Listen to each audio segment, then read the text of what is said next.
누가복음 14장 12절에서 14절의 말씀을 제가 읽겠습니다. 또 자기를 청한 자에게 이르시되 내가 점심이나 저녁이나 베풀거든 벗이나 형제나 친척이나 부한 이웃을 청하지 말라. 두렵건대 그 사람들이 너를 도로 청하여 내게 가품이 될까 하노라. 잔치를 베풀거든 차라리 가난한 자들과 몸 불편하는 자들과 저는 자들과 맹인들을 청하라. 그리하면 그들이 갚을 것이 없으므로 내게 복이 되리니 이는 의인들의 부활 시에 내가 가품을 받겠음이라 하시더라. 아멘.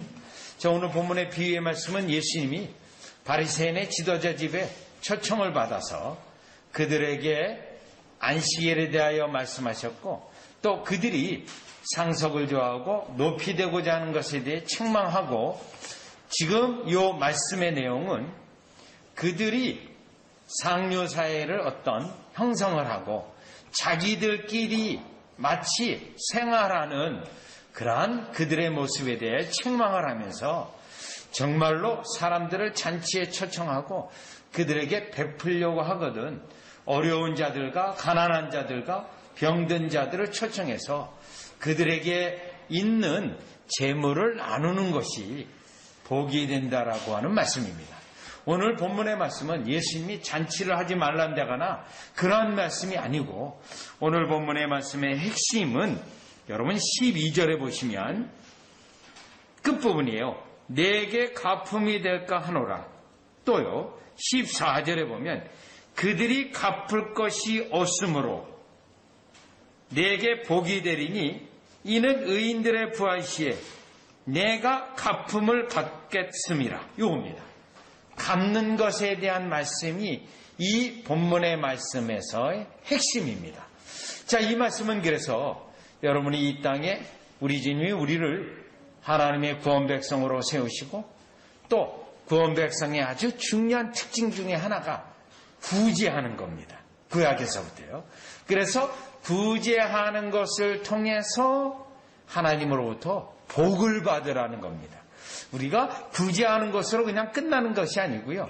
오늘 예수님의 이 말씀의 본문에 보면 구제하게 되면 반드시 하나님이 갚으신다는 거예요. 그런데 우리들끼리 있는 걸 나누고 또 부자를 초청해서 부자에게 베풀면 다시 부자가 우리를 초청해서 베풀기 때문에 이와 같이 받을 것이 없다고 하는 받을 것이 없다고 하는 내용이 본문의 핵심 내용입니다. 따라서 우리가 그리스도인의 구원받은 구체적인 증거 중에 하나가 구제하는 것, 오늘날로 말한다면 복음 전하는 것, 선교하는 것, 이 모든 것이 다 구제 속에 들어가는데 그 내용에 대하여 우리가 본문을 가지고 살펴보도록 하겠습니다. 자, 그러면 첫 번째, 요 바리새인들의 모습이에요.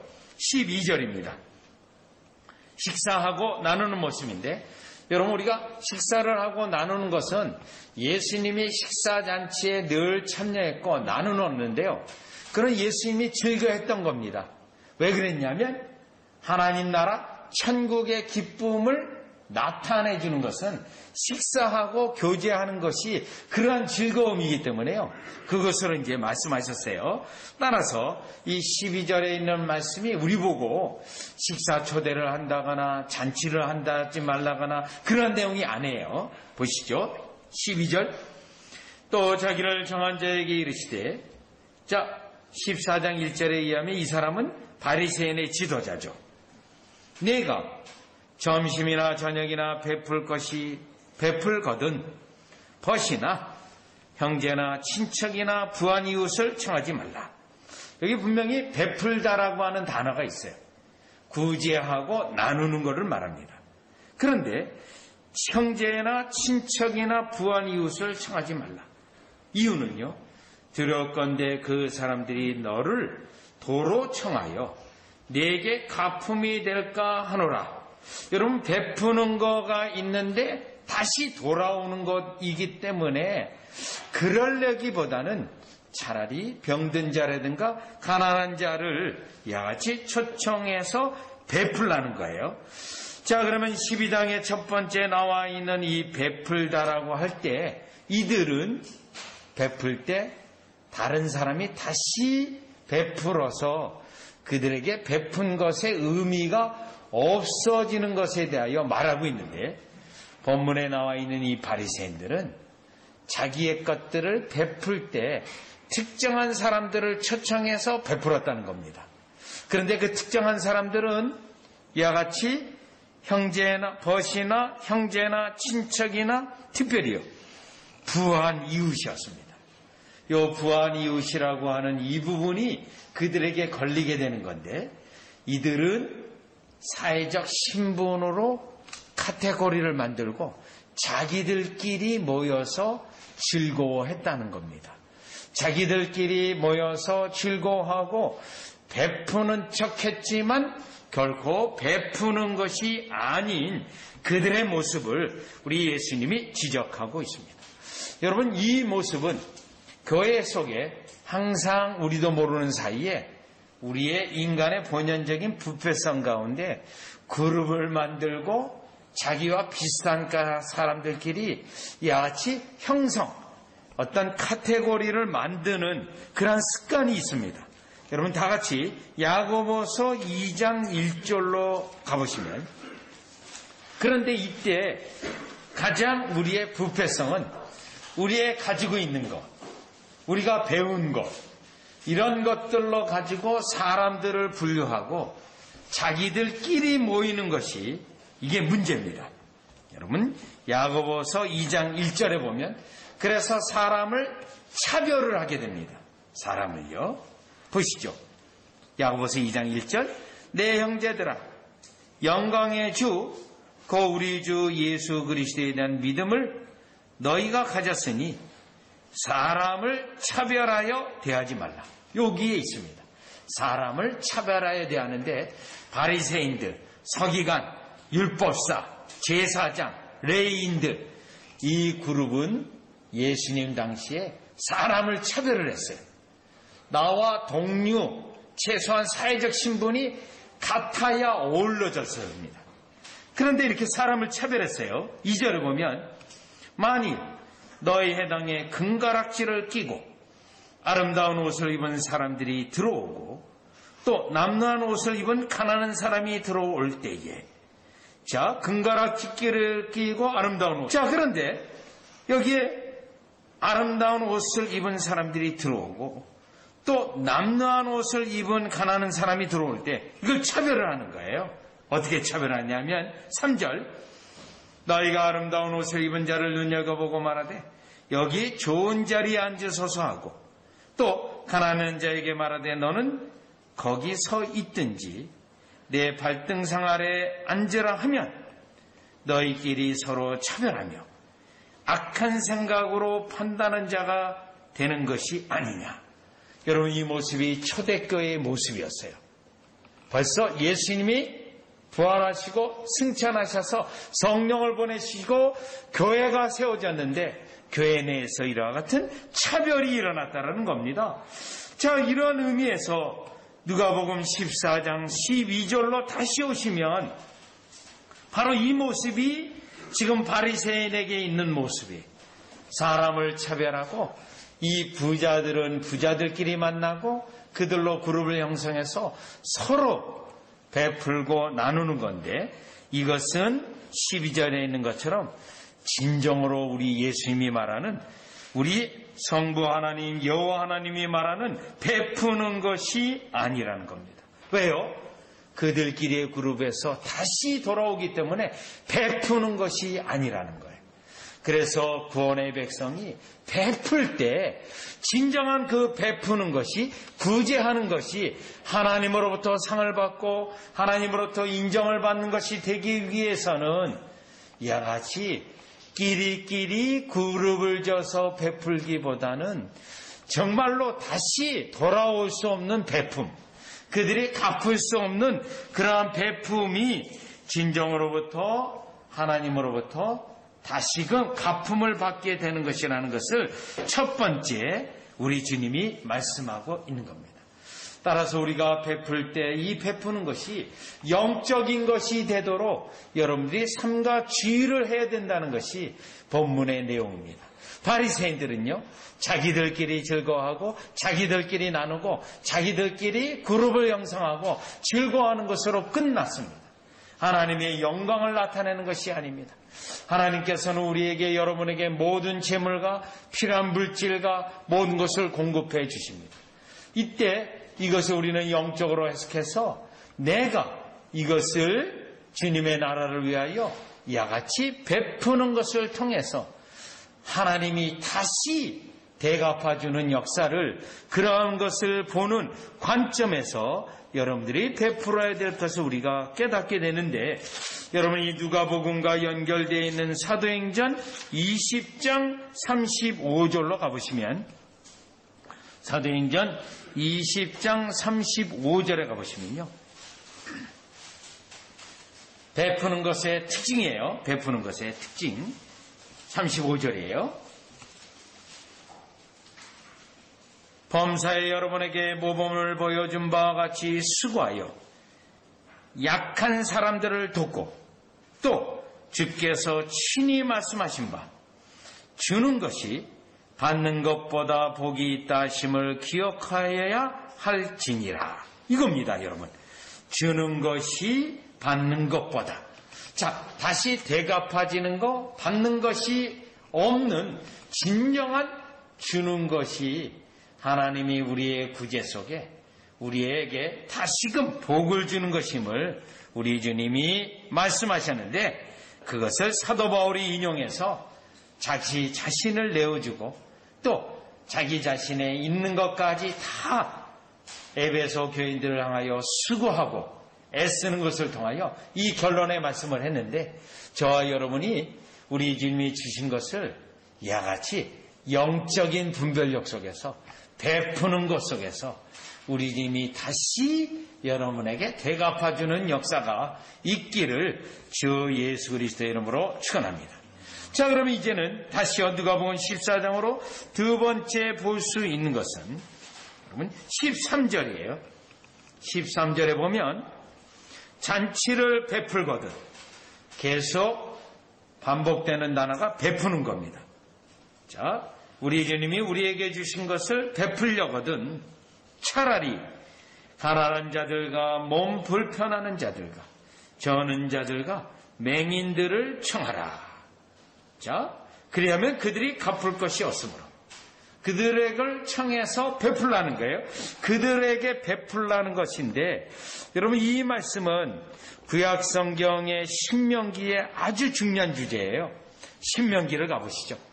구원 백성이 하나님의 계명을 지키는 백성으로 구원 백성의 증거가 되는 말씀인데, 그것은 하나님이 우리에게 주신 것을 나 이기적으로만 사용하고 사는가, 아니면 우리 주님이 이 주신 것을 가지고 베풀면서 사는가, 그 내용인데, 신명기 14장 29절이에요. 29절이요. 신명기 14장 29절에 보면 너희 중에 분깃이나 기업이 없는 레위인과 내 성중에 거류하는 객과 및 고아와 가부들이 와서 먹고 배부르게 하라. 그리하면 여러분 여기 고아와 가부들이 와서 먹고, 여러분 배설을 해놨어요. 그리고 자유롭게 와서 먹도록 해놓은 거예요. 그리고요 먹고 베푸는데 특징이 있어요. 배부르게 하라는 거예요. 딱 먹을 것만 딱 해서 좀 모자른 듯한데 그렇게 하지 말라는 거예요. 배부르게까지 하라는 거예요. 그리하면 내 하나님 여호와께서 내 손으로 하는 범사에 내게 복을 주시리라. 자, 이게 계명의 중요한 원리인데요, 하나님을 사랑하고 이웃을 사랑하는 것에 아주 중요한 내용이에요. 자, 그 다음에 15장 7절로 가보세요. 15장 7절. 내 하나님 여호와께서 내게 주신 땅 어느 성읍에든지 가난한 형제가 너와 함께 거주하거든 그 가난한 형제에게 내 마음을 완악하게 하지 말며 내 손을 움켜쥐지 말고 반드시 내 손을 그에게 펴서 그에게 필요한 대로 쓸 것을 넉넉히 구워주라. 여기 넉넉히 구워주라고 돼 있어요. 그리고요, 안식년이라든가 면제년이 될 때는 어떻게 돼요? 다시 못 받는 거예요. 못 받는 거예요. 지금 이 구워주는 게. 신명기 16장 11절로 가보세요. 11절. 너와 내 자녀와 노비와 내 성중에 있는 레인과 및 너희 중에 있는 객과 고아와 과부가 함께 내 하나님 여호와께서 자기의 이름을 두시려고 택하신 곳에서 내 하나님 여호와 앞에서 즐거워할지니라. 여러분, 즐거워하도록 하라는 거예요. 여러분요, 26장으로 가보세요. 신명기 26장 11절로 가보시면 계속 이 말씀을 합니다. 26장 11절이요. 내 하나님 여호와께서 너와 내 집에 주신 모든 복으로 말미암아 너와 내 집에 주신 복으로 말미암아 모든 복이에요. 너는 레인과 너희 가운데 거류하는 객과 함께 즐거워하지. 나누라는 거예요. 구제하라는 겁니다. 여러분, 1630년에 영국에서 신앙의 자유를 위해서 배를 11척을 가지고 700여 명의 청교도 성도들이 아메리카 대륙으로 건너갑니다. 그 아메리카 대륙으로 보스턴이 있는 곳으로 들어갔어요. 오늘날 보스턴이에요. 그때 인도자가 리더가 누구였냐면 존 윈스롭입니다. 존 윈스롭이 딱 도착하자마자 설교를 해요. 미국의 아메리카의 초대 주지사에 해당됩니다. 그 사람이 무슨 설교를 했냐면, 우리가 왜 이 아메리카 대륙에 왔습니까? 그것은 목적이 있는데 하나님의 영광을 위하기 위해서 여기에 왔습니다. 그리고 저와 여러분이 우리 가운데 하나님이 우리의 주인이라는 것을 나타내기 위해서는 우리가 주님 앞에 신실히 예배하고 경건하게 사는 것이지만, 실제적으로 사람들이 우리와 함께 있는 것을 증거하는 것은 여러분들이 구제하는 것입니다. 이 설교를 했어요. 이때 이 구제라는 단어는 체리티예요. 자비사역이라고도 불러요. 우리 한국초대교회에 미국 선교사들이 와서 학교를 지우고 병원을 짓고, 그거를 우리가 체리티 웍스, 자비사역이라고 하거든요. 그거는 복음 전도 사역하고 구별을 했어요. 그 사역을 가지고 예수님을 믿게 하는 게 목적이 아니었어요. 다만 하나님에게 그들에게 주신 은혜를 나타내기 위해서 베푸는 것으로 끝나는 것으로 사역을 했던 거예요. 그런데 아까 존 윈스롭이라고 하는 그 초대 주지사가 우리가 아메리칸 인디언이고 많은 어려운 자들에게 자비사역을 하게 되면 이 세계의 모든 사람이 우리에게 하나님이 계시고 하나님이 우리와 함께 하시는 것을 그들이 직접 눈으로 확인할 수 있기 때문에 우리는 바로 이 자비의 사역을 위하여, 구제를 위하여 이 땅에 온 것입니다. 그 설교를 했습니다. 그리고 나서 그들이 첫 번째 한 것이 1636년에 하버드 대학을 세웠어요. 하버드 대학을 세우면서 한 일이 무엇인지 아십니까? 아메리칸 인디언들을 그냥 받아줬어요. 그냥 받아줘서요, 그들을 교육시켰습니다. 왜요? 그들에게 이와 같이 하나님이 함께 하시고 그들이 이와 같이 사회가 세워지기 위해서 기꺼이 베푼 거예요. 자, 이렇게 해서 이제 아메리카의 중요한 정신 중에 하나가 1776년에 독립을 하고 헌법에도 여러분 이 내용을 들어가게 되는 겁니다. 그래서 이제 그들이 오늘날까지 많은 나라를 도와주는 그러한 대표적인 나라가 되어졌는데, 바로 오늘 누가복음의 14장에 있는 이 내용입니다. 잔치를 베풀거든 차라리 가난한 자들과 몸 불편한 자들과 저는 자들과 맹인들을 청해서 베푸는 겁니다. 그러면 우리가 신명기의 내용을 살펴본 것처럼 이러한 구제의 사역이 무슨 의미가 있냐면요, 우리가 이 땅에 우리 자신의 탐욕적인 모습으로 살아가지 않게 하는 방식이에요. 탐욕적으로요. 그래서요, 미국 장로교 역사를 보면 사회가 빈부 차이가 극심하게 되면 교회가 경건의 능력이 없는 것으로 봤어요. 특별히 교회 속에 있는 재물이 있는 자들이 사회적인 기능을 안 하고 있다고 본 겁니다. 구제를 안 하고 있기 때문에 빈부 차이가 크게 일어났다라고 본 거예요. 그러면서 그들이 계명 가운데 주의를 지키는 것을 가지고는 1계명에서 4계명을 잘 지키고 있는가를 확인했고, 구제하는 것을 통해서는 5계명에서 10번째 계명까지 지키고 있는지 여부를 확인했던 거예요. 온도계예요. 즉 교회가 구제를 하고 있으면 지금 이웃사랑 계명을 잘하고 있구나. 또 주의를 잘 지키고 있으면 1계명에서 4계명 하나님을 사랑하고 있구나. 그렇게 이제 측량한 거예요. 그렇기 때문에 오늘 본문에 이 구제 사역을 통하여 그들이 하나님의 계명, 이웃사랑 계명을 지키고 있는지 여부를 보았는데, 그것은 우리가 믿음이 있는 백성인가, 하나님의 언약 백성인가를 볼 때 이와 같이 기꺼이 베풀고 가품이 없는 어려운 자를 돌아보는 그것이 우리에게 있는 믿음의 증거이며, 이는 우리로 하여금 이 땅에 탐욕적인 삶을 사는 것을 억제하고 나 이기적인 중심으로 살아가는 것을 억제하는 하나님의 안전장치, 영적인 안전장치라는 것을 우리가 깨닫게 됩니다. 그래서 여러분, 에베소서 4장 28절을 보면 도적질하는 자는 도둑질하지 말고 가난한 자에게 구제할 수 있도록 자기 손으로 수고하여 선한 일을 하라고 되어 있습니다. 우리가 직장을 가지고 직업을 가지고 사업을 하고 있는 목적이에요. 목적이요? 먹고 살고 위해서가 아니에요. 여러분, 먹고 살고 필요한 것을 주시는 것은 하나님의 백성들에게 기본권으로 약속하신 거예요. 기본권. 그럼 왜 여러분이 직장을 다니고 돈을 벌고 사업을 합니까? 목적이 있죠. 구제하도록 하기 위해서요. 구제하기 위해서. 가난한 자에게 구제할 수 있도록 선한 일을 하기 위해서 우리에게 기업을 주시고 우리에게 이와 같이 물질로 복을 주시는 겁니다.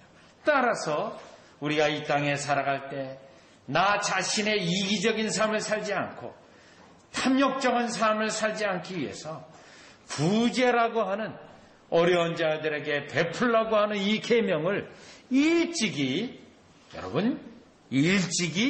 그의 백성에게 말씀하시고, 이것을 오늘 예수님이 잔치를 베풀거든 차라리 가난한 자들과 몸 불편하는 자들을 초청해서 베풀어서 우리 주님이 우리에게 신앙을 증명하고 또 우리에게 복을 주는 역사가 여러분에게 넘치시기를 주 예수 그리스도 이름으로 축원합니다. 구약에서부터 신약까지 동일한 원리요 동일한 진리입니다. 자, 그럼 이제는 세 번째 14절로 가보시면, 이 14절의 결론의 말씀인데요, 상당한 많은 내용이 들어가 있어요. 그리하면 그들이 갚을 것이 없으므로 내게 복이 되리니. 자, 우리가 베풀 때 이와 같이 사람들로 다시 보상을 받는 게 아니라 하나님께서 다시 복을 주도록 하라는 거죠. 그런데 그 다음에 중요한 게 있어요. 구제하는 것이 여러분에게 복이 되게 하는 거예요. 여러분에게 복이 되게 하라는 것. 구제하는 것이. 그러면 이는 의인들의 부활 시에 내가 갚음을 받겠습니다. 여기에 보면 의인들의 부활이라고 하는 단어가 있습니다. 그러면 여러분들이 우리가 아까 신명기에서도 있는 것처럼 구제를 하고 베풀 때 대상이 있습니다. 그 대상에 순위가 있습니다. 제1순위는 누굽니까? 여러분, 여러분에게 있는 믿음의 친족들이에요. 믿음의 친족들. 또 여러분에게 있는 믿음의 가정들에게 해야 됩니다. 여기 보시죠. 여러분, 의인들의 부활시. 의인들이 누굽니까? 그리스도인들이에요. 특별히 여러분, 우리가 구제할 때 순위가 있어요. 우선순위가 있어요. 그게 믿음의 가정들에게 먼저 하라고 하는 말씀이에요. 먼저. 그런데 그들이 어려운 상황이에요. 그러면 여러분이 베푸는 이 구제가 하나님으로부터 상이 되고 복이 되는데, 그러면 여기에 의인들이라는 말씀을 통하여 믿음의 형제들에게 하는데, 보시죠. 그러면 갈라디아서를 한번 가보겠습니다. 갈라디아서 6장 10절. 갈라디아서 6장 10절인데요. 갈라디아서 6장 10절이에요. 그러므로 우리는 기회 있는 대로 모든 이에게 착한 일을 하되, 기회가 있는 대로요. 이건 뭐죠? 우리 주님이 또 기회도 주신다는 거예요. 왜요? 우리에게 복을 주려고요. 우리에게 복되게 하려고 기회를 준다는 거예요. 구제할 기회를 준다. 착한 일을 하되, 그 다음에 붙어있는 것은 더욱 믿음의 가정들에게 할지니라.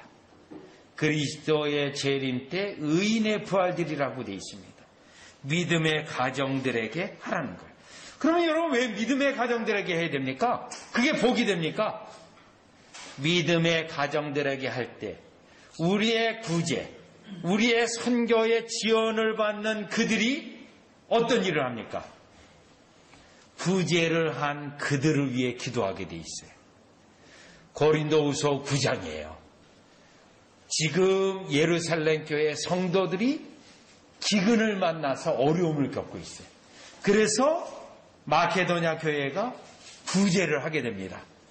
구제를 했을 때 고린도후서 9장 뒷부분에 가보면요, 그들이 구제한 그들을 위해서 기도한다고 돼 있어요. 그래서 복이 되게 하는 거예요. 복이요. 자, 그렇기 때문에 믿음의 가정들에게 구제를 하게 되면 그 구제를 받은 자들이 갚을 게 없기 때문에 하나님께 부지런히 기도하고 또 기도하는 거예요. 그러니까 하나님이 복을 주신다는 거예요. 네? 하나님이 그 원리예요. 그럼 믿음의 형제들에게 특별히 더하라는 거예요. 여러분, 아까 그 본문은 고린도후서 9장 14절이에요. 그런데 고린도후서 9장 14절의 내용은 고린도후서 8장 4절하고 같이 돼 있어요. 역시 순서가 있어요. 하나님께 드리고 하나님께 드린 다음에 이와 같이 우리에게 있는 것을 어려운 자들을 위하여 베풀 때 하나님은 우리에게 먹을 것과 심을 것을 동시에 주시고 의의 열매가 풍성하게 한다라는 내용이 여기에 바로 들어있는 것입니다. 그래서 여러분, 누가복음 14장 14절을 다시 보시면 우리의 구제를 받는 그 의인들, 그리스도인들이 하나님 앞에 간구하고 기도해서 하나님은 다시 우리에게 갚아 주시겠다는 겁니다. 그래서 내가 갚음을 받게 되어 있다라는 것입니다. 따라서 우리는 여기에서 분명히 우리 주님이 우리에게 축복하시고 우리에게 물질을 주셨을 때 기회를 주신 것이라고 여겨야 됩니다. 내가 하나님의 일을 도모하기 위해서 나에게 하나님께서 어떻게 이 재물을 주셨는가, 무엇을 원하시는가, 그런 것들을 영적으로 알아보고 그 일들을 할 때 분명히 기회라고 했습니다. 기회가 더욱더 증가되어지고 많아질 것입니다. 그러면요, 하나님의 기회가 여러분이 손을 펴 구제하게 된다면 다시 우리 주님은 여러분의 손에 또 채우실 것입니다. 그러면 또 베풀 것입니다. 그러면 또 채우실 것입니다. 우리 주님이 하시는, 역사하시는 방식입니다. 특별히 누가복음에서는 바로 이 원리 때문에 흔들고 누르고 그 위에 더하시는 축복을 말하고 있는데, 철저히 이기적이거나 나만을 위해 살아간다거나 구제하지 않는다거나 그러한 경우는 우리 주님은 차라리 악하고 자기만 아는 그러한 자로서 여기고 믿음의 백성으로 여기지 않는다라는 것을 우리는 깨닫게 되면서 우리가 하나님의 계명 5계명에서 10계명을 잘 지키고 있는지 여부를 이와 같이 구제를 통해서 확인한다고 하셨으며 이 구제는 저와 여러분이 믿음을 증거할 뿐만 아니라 하나님의 나라에 많은 사람들로 하여금 더 축복이 되게 하는 역사인 것을 깨닫게 되는데, 다시 제가 조금 아까 말씀드렸던 존 윈스롭은 그 설교의 첫 번째 설교를 이렇게 풀어나갑니다. 그래서 우리가 구제하게 되어지면, 선교하게 되어지면 결국 그곳에서 하나님의 구원 백성이 일어날 것이고 하나님 나라가 확장이 될 것이며, 하나님께서 이 일을 위하여 우리를 축복하실 수밖에 없다라고 하는 설교를 영국에서 아메리카 대륙으로 처음 들어온 그 700여 명의 성도들과 함께 이것을 가지고 우리가 이 땅에서, 광야에서 하나님의 심부름꾼으로서 이 일을 하자고 독려했던 것입니다.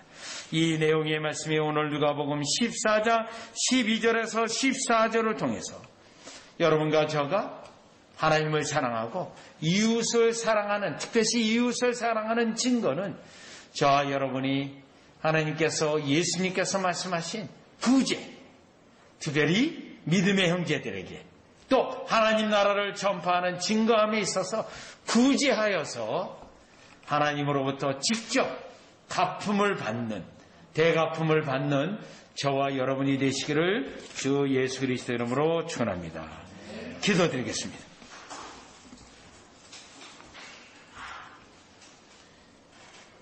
하나님, 하나님의 놀라운 은혜로 구원 백성의 은혜를 깨닫고 우리에게 있는 모든 것이 주님으로부터 왔음을 깨닫고 마치 다윗과 같이 모든 것이 주께로부터 왔사오니 그 고백 속에서 하나님 나라와 또 하나님 나라의 구원 백성의 증거로서 구제를 우리 주님이 원하시는 것을 깨닫게 됩니다.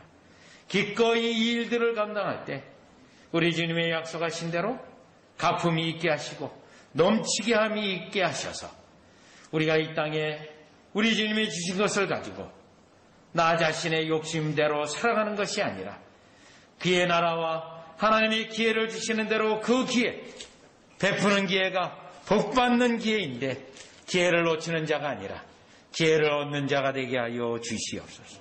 예수님의 이름으로 기도드리옵나이다. 아멘.